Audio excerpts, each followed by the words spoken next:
welcome back. Welcome back. We have the true privilege of continuing with Dr. Princess Thomas today. What a story of courage and determination and the power that a supportive family and a strong mentor have. You know, she dreamed big, and they dreamed with her every step of the way, despite some really tough obstacles. Join us today. This story is one that helps us all believe we can reach for the stars. So where did you go to med school when you got the 25? So I stayed at Meharry, which is in Nashville, Tennessee. That's where I did the post-baccalaureate program, and then I subsequently went there for the next 4 years for medical school. And, you know, I mean, I'll be honest, I really did pretty well. And, you know, that entire time, I still wanted to be a heart surgeon, right? So Dr. Brewer was still in me. So at that time, I still wanted to be a heart surgeon. And, you know, I completed medical school, did pretty well. And, you know, you then enter what we call a match process, which is where you interview at, you know, all these different places for residency, and they interview all these different candidates.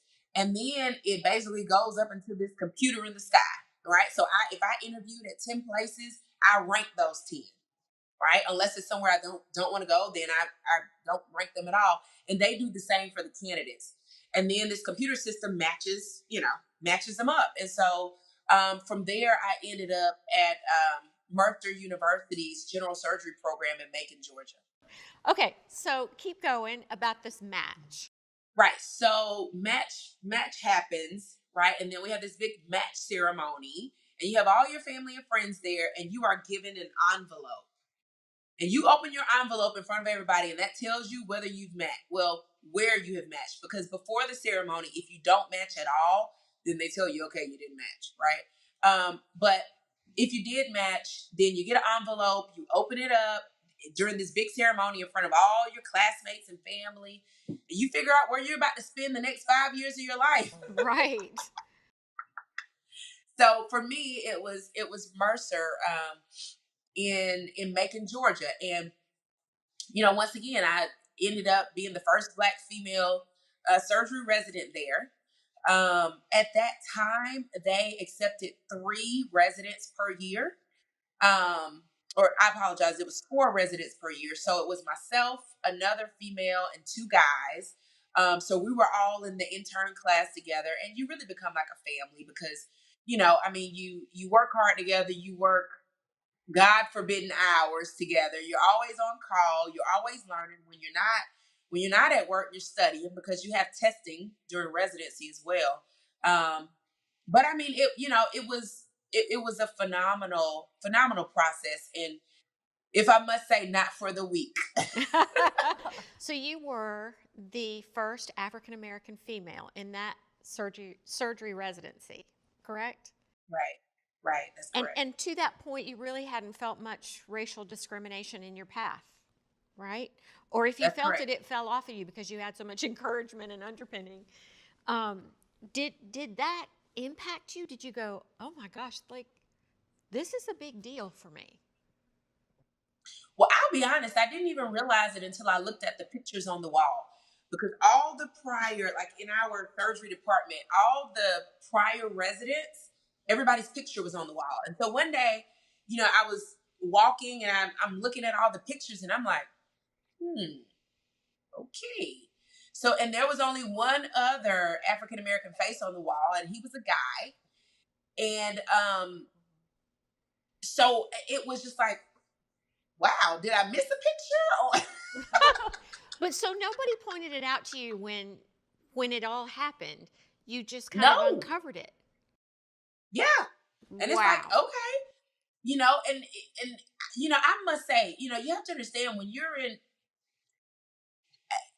surgery is considered one of the higher fields in medicine, right? Mm-hmm. I mean, you know, and not saying one is better than the other, but if you were to do a ranking, if you will, you know, if you look at internal medicine versus pediatrics versus all these things, surgery is typically harder to get into. Right.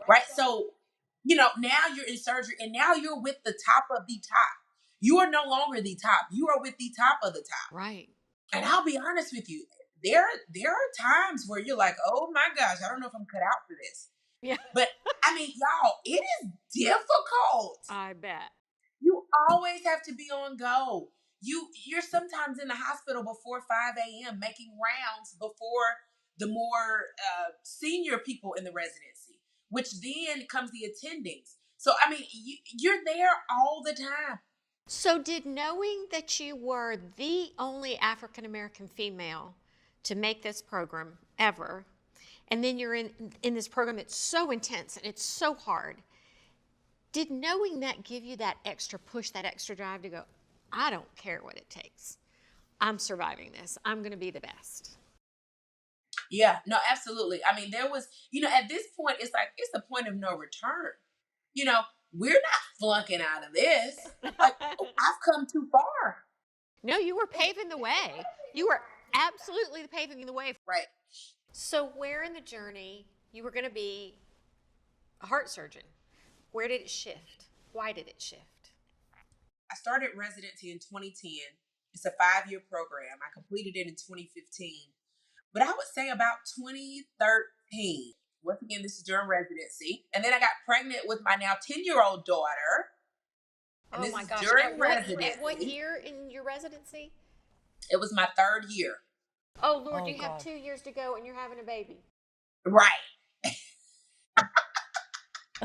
Could you make it any harder on yourself? That's right. Oh, that's right. And let me tell you, honey, So this was like March, April of 2013 when I got pregnant with my daughter. So I'm getting ready to start because the year starts in July for residency. So it's July to July. And so I ended up having my daughter the middle of my 4th year in December of 2013. But it was during that time that I met a patient that was diagnosed with breast cancer during her pregnancy. Oh, wow. And, it was so interesting because there's so many different things and, that you obviously have to take into account when you're dealing with a pregnant patient with breast cancer because, they can't have radiation, but they can have some chemotherapy, which is like mind blowing, right? Depending on where they are in their pregnancy is, it's a ideal time to operate versus not. So it's all these different things, right?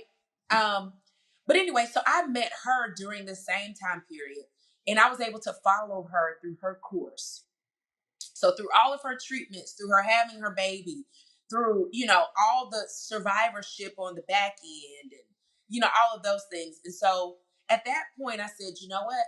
Now I am a mom. I think I had maybe just had Peyton. Right. But now I am a mom and I've seen that there's another side of surgery that I really like. I like the idea of being able to operate, but I can still have a relationship with my patients, And so that was very important to me. And so at this time, the breast surgery field was kind of emerging, right, as its own entity. So it wasn't just general surgeons doing all the breast surgery anymore. They're like fellowship trained breast surgeons out there, right? And so, and also during this time, there had been a shift in cardiothoracic surgery, right? So keep in mind when I was doing my, in the operating room with Dr. Brewer, they're doing open heart surgeries. It's a lot of open surgery, but Right. things have transitioned to a lot of less invasive types of procedures. So, you have people that are, getting stents and things and, you're just standing in a room and deploying stents and sticking needles and, people's arms or groins. And that just didn't sound that fun to me, so I'm like, well, this has changed a little bit. So, it was a mix of all of those. The way that cardiothoracic surgery, that field had changed, the emergence of breast surgery as its own entity, and the fact that, there are not a lot of breast emergencies. And now I have this little child, Yeah. And it's like, okay, I need to be able to do something that's gonna be conducive to me being a mother as well. So it was all those things that kind of took me down the breast surgery pipeline, if you will. And so that was right around the time that I then went through the whole match and interview process again that you have to do for fellowship. And so, just like before, went through the whole match process, and then fast forward, I then became the first Black female breast fellow at Yale. And so it was like, we're rolling at this point. Princess, how did you do it with a baby? Oh, honey, it was not easy. So, so, so I told you that in residency there were 4 of us, right? So 4 residents. You're splitting the load. In fellowship, it was 1, and I was the one. There was only one fellow. 1 fellow per year. And you were It was me. And it was you. Oh my goodness. And you've mostly been in the South in your journey. You're a Southerner, and all of your 100%. schools have been Southern. And then you're in Connecticut. I was at Yale from 2015 to 2016.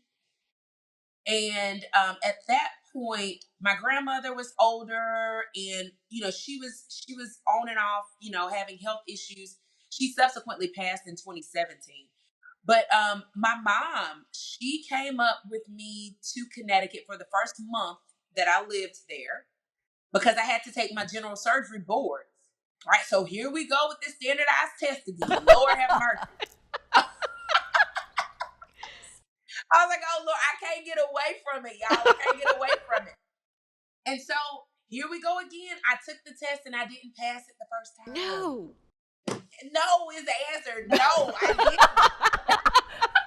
Yeah, you heard me right. No, I did not pass. No, I did not. And I was like, oh my gosh. And this test is only offered once a year. Oh, God.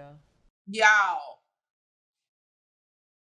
So, needless to say, so my mom came up there with me for about a month to help me find a nanny and kind of help me, kind of get on my feet and get situated while I was there. In the meantime, I was studying for the boards that I didn't pass that first go round. And these are the general surgery boards. And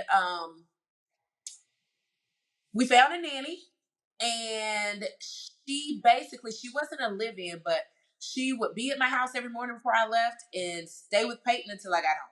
Wow. And so that was absolutely phenomenal. So, she was with me just about that entire year that I was up there. So that worked out great. But all in all, it was just, me and Peyton. I was a single parent at that point. I was not with her father. And, we got through the year. We did great. And Princess, I passed my board. You tell the story. You passed your boards? Yes. Well, I know you did. But Princess, you tell the story as though, okay, we got through it. I was at Yale, and I was the only fellow, and I have a baby, and I got a nanny, and so it's all right. Were you ever afraid? Or overwhelmed or anxious or anything? It was one of those times where it's like, you just put your head down and you get it done. That's what you've I always remember done. but there's no other choice. Mm-hmm. And I just remember like seeing snow, and I'm like driving my Toyota Camry, and I'm like, okay, now how do we do this? I don't have like a snow feature on this thing.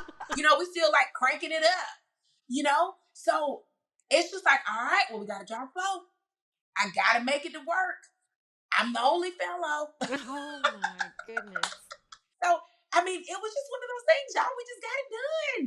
Yeah. And it was, y'all, the people at Yale, the people that I came across, and additional mentors that I gained there, it was absolutely phenomenal. They loved me. They loved my daughter. It was awesome. What a story of resilience and persistence. For Dr. Princess, there was never a plan B. She was going to become a surgeon. Join us next week as we walk through the toughest times in Dr. Princess's life and how faith and determination helped her hang on.